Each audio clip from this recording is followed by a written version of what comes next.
Hello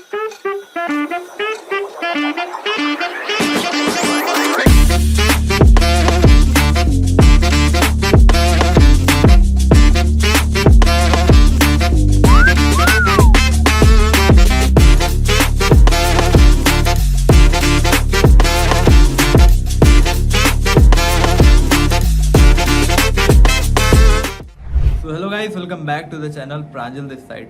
सो guys, आज की video में मैं बात करूंगा कि कैसे आप IMU CT 2025 के लिए प्रिपेयर कर सकते हो, जिससे कि आपका जो रैंक है अंडर 1000 तक भी बन जाए।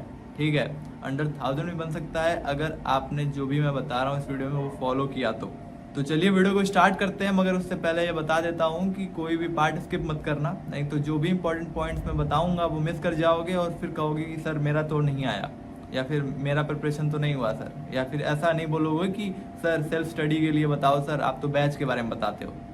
तो भाई स्किप मत करना, नहीं तो फिर यही बोलोगे तुम। तो आ जाते हैं स्क्रीन पे। तो जैसा आपको दिख रहा होगा कि how to prepare for IMU CT 2025 step wise guide है ये। ठीक है, तो आगे बढ़ते हैं इसमें। तो एग्ज़ाम का लेवल क्या होता है? एग्ज़ाम का लेवल, कई बच्चे बोलते हैं कि सर मैं JEE मेंस की तैयारी कर रहा हूँ, JEE एडवांस तैयारी कर रहा हूँ, सर मैं PCMB से हूँ तो मैं नीट भी कर रहा हूँ। ठीक है, या फिर बोलते हैं सर मैं NDA भी कर रहा हूँ, तो क्या सर IMU CT का प्रिपरेशन मैं कैसे करूँ? तो यार देखो, अगर तुम JEE की तैयारी कर रहे हो, तुम्हारा जो PCM वाला पार्ट है ना, फिजिक्स केमिस्ट्री मैथमेटिक्स, जो क्लास 11th और 12th का जो पार्ट है वो हाई लेवल का हो रहा होगा। ठीक है, तो अगर तुमने वो कर लिया ना तो IMU CT का जो PCM का पार्ट है क्लास 11th और 12th वो बहुत ईजी हो जाएगा आपके लिए। ठीक है, वही सेम बात रही NDA के लिए। तो अगर आपने NDA के लिए आपने PCM पढ़ लिया क्लास 11th और 12th का, तो वो भी मोर देन इनफ हो जाएगा आपके लिए। ठीक है, क्योंकि JEE मेन का जो लेवल होता है बहुत ज़्यादा होता है एज़ कम्पेयर टू आपके NDA, एंड NDA का जो लेवल होता है वो कहीं ज़्यादा होता है as compare to IMU CT। इससे आपको पता चल रहा होगा कि कितना लेवल होता है IMU CT का। तो चलो आगे बढ़ते हैं यार। तो बात कर लेता हूँ सिलेबस का। तो सिलेबस का जैसा दिख रहा होगा कि PCM का जो है 120 क्वेश्चन आता है, यानी इन टोटल 120 क्वेश्चंस आते हैं PCM से, फिजिक्स केमिस्ट्री मैथमेटिक्स मिला के। देखो 50 क्वेश्चन आता है आपका फिजिक्स, 50 क्वेश्चन आता है मैथमेटिक्स और 20 क्वेश्चन आता है आपका केमिस्ट्री से। तो इन टोटल आपके 120 क्वेश्चंस होंगे PCM मिला के। और इसका सिलेबस क्या होता है? इसका सिलेबस होता है आपका क्लास 11-12 का जो CBSE का पार्ट होता है, सिलेबस होता है वो होता है। ठीक है, तो अगर आप सिलेबस निकालोगे IMU CT का, तो वहाँ पे लिखा है कि +2 लेवल। ठीक है, तो +2 लेवल का मतलब ये है कि क्लास 11th और 12th दोनों, ये नहीं कि सिर्फ क्लास 12th। ठीक है, कंफ्यूज मत हो जाना वहाँ पे। बहुत बच्चे कंफ्यूज हो जाते हैं, सर वहाँ पे +2 लेवल दिया हुआ है, इसका मतलब है कि क्लास 12th है, सिर्फ +2 लेवल है भाई, +2 नहीं है।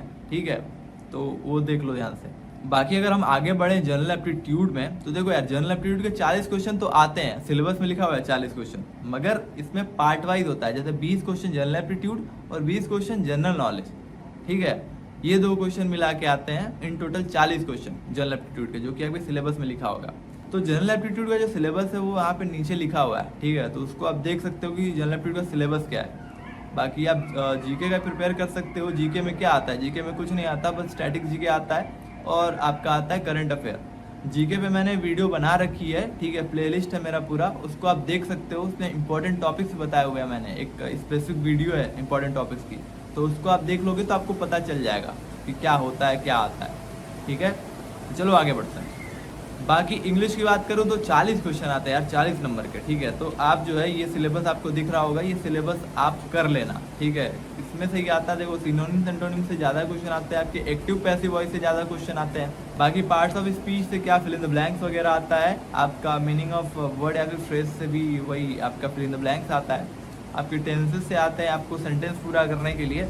बाकी फ्रेजल वर्ब आपके आइडम से भी वही सब आता है। ठीक है, तो वहाँ से आपका हो रहा होगा, तो ये सब पढ़ लेना आप। बहुत ही सिंपल सिलेबस है आपके इंग्लिश का।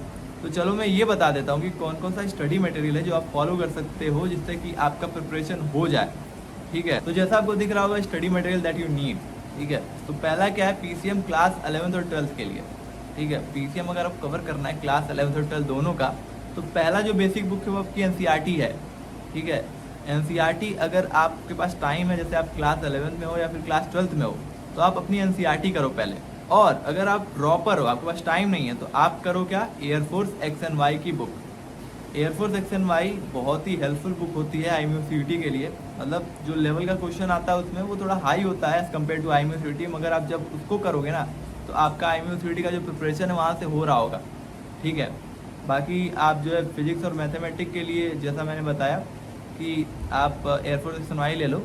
बाकी केमिस्ट्री के लिए NCERT की समरी बुक आती है यार, ओसवाल की, वो ले लो। उसमें से ऑर्गेनिक वाला पार्ट अच्छे से करना, जो नेम रिएक्शन वाले पार्ट होते हैं। एंड बाकी जो क्वेश्चन दिया होगा ओसवाल बुक में, जो भी आपका समरी बुक है उसमें जो क्वेश्चन दिया होता है, ठीक है, आपको सॉल्व करने के लिए, वो कर लेना आप।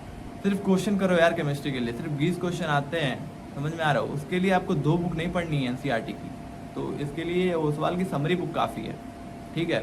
बाकी मैं जनरल नॉलेज की बात करूं तो आपको क्या करना है, जनरल नॉलेज के लिए आपको स्टैटिक जो जीके का जो भी आपको PDF मिल रहा होता है, जो बुकलेट मिल रहा होता है, वो ले लो आप। बाकी स्टैटिक जीके का यहाँ से कवर हो रहा होगा। लेटेस्ट पब्लिकेशन का लेना, जिससे कि आपको लेटेस्ट जो इन्फॉर्मेशन है स्टैटिक जीके की वो पता चल रही हो। तो एग्जाम्पल ले लो जैसे होम मिनिस्टर का, तो होम मिनिस्टर आज के टाइम पे कोई और है, पहले के टाइम पे कोई और था, तो उस टाइम का मत ले लेना जिस टाइम पे कोई और था, ठीक है। अभी लेटेस्ट वाला लेना, जैसे 2024 का है तो लेटेस्ट वाला लेना, जिससे कि मतलब कोई मिस इन्फॉर्मेशन आप नहीं याद करो, जिससे कि आपका कुछ क्वेश्चन गलत ना हो, क्योंकि वहाँ पे सिर्फ करंट वाले आएंगे, जो करंट स्टैटिक होगा, जो करंट अफेयर होगा वो, ठीक है। तो वहाँ से आपका हो रहा होगा, तो वहाँ से डाउनलोड करते रहना, डाउनलोड करके उसको याद करते रहना। ये सिर्फ मेमोरी बेस्ड वाले क्वेश्चन आते हैं, तो वो ज़्यादा कुछ पढ़ने का होता नहीं है, बस आपको याद करना होता है। तो ये हो गया वहाँ पे, ठीक है। बाकी इंग्लिश के लिए आप एयरफोर्स सेक्शन वाई जो है आप ले सकते हो, वहाँ पे इंग्लिश कवर हो जाएगी। अगर आपको इतना सब कुछ करने में अगर आपको प्रॉब्लम है तो आप एक काम कर सकते हो, आप हमारा बैच ज्वाइन कर सकते हो, जिसमें हम IMU-CET और स्पॉन्सरशिप दोनों की प्रिपरेशन कराते हैं। आपके IMU-CET 2025 और DNS स्पॉन्सरशिप 2025 के लिए हमारा स्पेसिफिक बैच चल रहा है, तो आप उसको ज्वाइन करने के लिए आप एक काम करो, आप नीचे गूगल फॉर्म दिया हुआ है, गूगल फॉर्म को फिल करो। आपको हमारी टीम से कोई ना कोई कॉन्टेक्ट करेगा एंड आपको डिटेल दे देगा उसके रिगार्डिंग, ठीक है। अगर आपको हमारे थ्रू आपको प्रिपेयर करना है तो, क्योंकि देखो यार इतना सब कुछ पढ़ना है आपको, और अगर आपको कंपाइल्ड वे में आपको एक साथ नहीं मिलेगा ना, जो स्पेसिफिक चीज़ें आपको पढ़नी है वो चीज़ें नहीं मिलेंगी, आप इधर उधर से पढ़ोगे तो आपका टाइम वेस्ट होगा। एंड आप जो है हार्ड चीज़ें पढ़ोगे तो आपको बोरिंग लगेगा, आप पढ़ नहीं पाओगे, देन आपका मन भी हट जाएगा वहाँ से। तो ये है कि IMU-CET का जो लेवल होता है वही आपको क्लासेस में हमारे कराएंगे, ठीक है। हमारी लाइव एंड रिकॉर्डेड क्लासेस होंगी, आपको मॉक टेस्ट कराया जाएगा, आपका अनलिमिटेड मॉक इंटरव्यू है स्पॉन्सरशिप के लिए, एंड बाकी आपको कंपनी स्पेसिफिक हम प्रिपेयर कराएंगे स्पॉन्सरशिप के लिए, ठीक है। हम आपको PYQ प्रोवाइड कराएंगे, वो कंपनी का चाहे रिटर्न हो चाहे उसका इंटरव्यू हो, जिससे कि आपको इजीली क्लियर करने में आसानी हो। एंड बाकी जो हमारी लाइव एंड रिकॉर्डेड क्लासेस होंगी वो सिर्फ IMU-CET के लेवल की होंगी, तो आप जो है वहाँ पे ज्वाइन कर सकते हो, जिससे कि आपका टाइम वेस्ट ना हो एंड सब कुछ आपको एक जगह मिल जाए। एक बार आपने हमारा बैच ज्वाइन कर लिया तो आपको कहीं भी इधर उधर से कोई भी इन्फॉर्मेशन गैदर करने की जरूरत नहीं है, चाहे वो कंपनी रिलेटेड हो चाहे IMU-CET रिलेटेड हो, सारा कुछ आपको बैच में मिल रहा होगा। आपके व्हाट्सएप ग्रुप बनाए जाएंगे, आपके साथ जो भी बैच में होंगे उस ग्रुप में होंगे। आपको कुछ भी डाउट होता है उस ग्रुप में पोस्ट करो, ठीक है। आपको कोई ना कोई मेंटोर जो है आपका डाउट क्लियर कर देगा, या फिर बच्चे ही आपका डाउट क्लियर कर देंगे, तो कोई भी डाउट नहीं होगा। तो A to Z गाइडेंस वहाँ प्रोवाइड की जाएगी। तो अगर आपको बैच ज्वाइन करना है तो आप बैच ज्वाइन कर सकते हो। बाकी आप हमारा व्हाट्सएप का डेमो ग्रुप ज्वाइन कर सकते हो, नीचे लिंक है डिस्क्रिप्शन में, तो वहाँ से आप वो भी ज्वाइन कर लो। बाकी आपको कुछ भी इन्फॉर्मेशन चाहिए, कोई भी डाउट हो या फिर आपको बैच ज्वाइन करना हो, तो नीचे गूगल फॉर्म है, गूगल फॉर्म को फिल कर दो, हम आपको कॉन्टैक्ट कर लेंगे। तो जैसे मैं बता दूँ कितना टाइम आपको देना है पढ़ने के लिए, जैसे कि मान के चलो आप एक टॉपर हो, देख सकते हो, जैसे आप एक टॉपर हो, आपको जो चीज़ें हैं वो जल्दी समझ में आती हैं और आपको याद करने में आसानी होती है, तो यार ज़्यादा कुछ पढ़ने की जरूरत नहीं है। 3 घंटे पढ़ो एज अ टॉपर, आप 3 घंटे पढ़ोगे ना तो आपके लिए काफ़ी है। बट वही है कि 3 घंटे में क्या पढ़ना है, कैसे पढ़ना है, वो चीज़ हम आगे आने वाले वीडियोस में बताएंगे। तो इस चैनल को सब्सक्राइब करके रखो, जिससे कि आने वाले वीडियोस की नोटिफिकेशन आप तक पहुँचे, जिससे कि आपकी प्रिपरेशन अच्छी हो, ठीक है। बाकी एवरेज स्टूडेंट की बात करूँ तो 5 घंटे आपको मिनिमम देने हैं यार, क्योंकि ये देखो तुम एवरेज स्टूडेंट हो, तुमको हार्डवर्क करना होता है, कोई चीज़ याद करने के लिए हार्डवर्क से याद करते हो तुम, ठीक है। तो तुमको 5 घंटे तो देने ही देने हैं। तो अगर आप वीक स्टूडेंट हो तो आपको देखो यार, आपको तो थोड़ा मेहनत करनी पड़ेगी, तो आपको 7 से 9 घंटे पढ़ने हैं, ठीक है। इसमें मैं वीडियो बना रहा हूँ कि कैसे क्या पढ़ना होता है, जो भी 3 कैटेगरी के स्टूडेंट मैंने बताए इनके लिए कि क्या कैसे पढ़ना होगा, क्या टाइम मैनेजमेंट होगा, इसके रिगार्डिंग वीडियो आ रही होगी। तो चैनल सब्सक्राइब करके रखो यार, कोई पैसा नहीं लगता ना इससे, तो सब्सक्राइब करके रखो आने वाले वीडियोस नोटिफिकेशन पाने के लिए। एंड सबसे इम्पॉर्टेंट बात, बच्चे क्या होता है ना, बहुत कंफ्यूज होते हैं कि अरे कैसे क्लियर होगा, उनके लिए नया होता है एग्ज़ाम IMU-CET एंड जो भी स्पॉन्सरशिप वाला एग्ज़ाम होता है। तो यार देखो, किसी भी कंफ्यूजन में ना तुम ऑफलाइन कोचिंग मत ले लेना, कोई भी ऑफलाइन कोचिंग जो IMU-CET और DNS स्पॉन्सरशिप का प्रिपरेशन कराने बोल रही है वहाँ पे मत जाना यार। हॉस्टल का खर्चा अलग एंड आपके कोचिंग का खर्चा अलग, मतलब 70 से 80 हज़ार, 50 से 60 हज़ार आप IMU-CET के एग्ज़ाम के लिए दे रहे हो ना, तो बहुत बड़ी गलती कर रहे हो। ठीक है, तो मत जाना यार, IMU-CET के लिए मत खर्चो यार। अगर आपको NDA करना है, NDA के लिए जाओ किसी कोचिंग में यार, JEE मेंस के लिए जाओ, JEE एडवांस के लिए जाओ। क्या IMU-CET के लिए तुम ऑफलाइन जा रहे हो अपना बस पैसा वेस्ट कराने। तो चलो गाइस, आज के लिए बस इतना ही। अगर आपको कोई भी डाउट है तो आप कमेंट करो, एंड अगर आपको बैच ज्वाइन करना है या फिर आपको कोई भी मतलब डाउट हो रहा है आपको IMU-CET के रिगार्डिंग या फिर स्पॉन्सरशिप के रिगार्डिंग, तो नीचे गूगल फॉर्म है उसको फिल कर दो।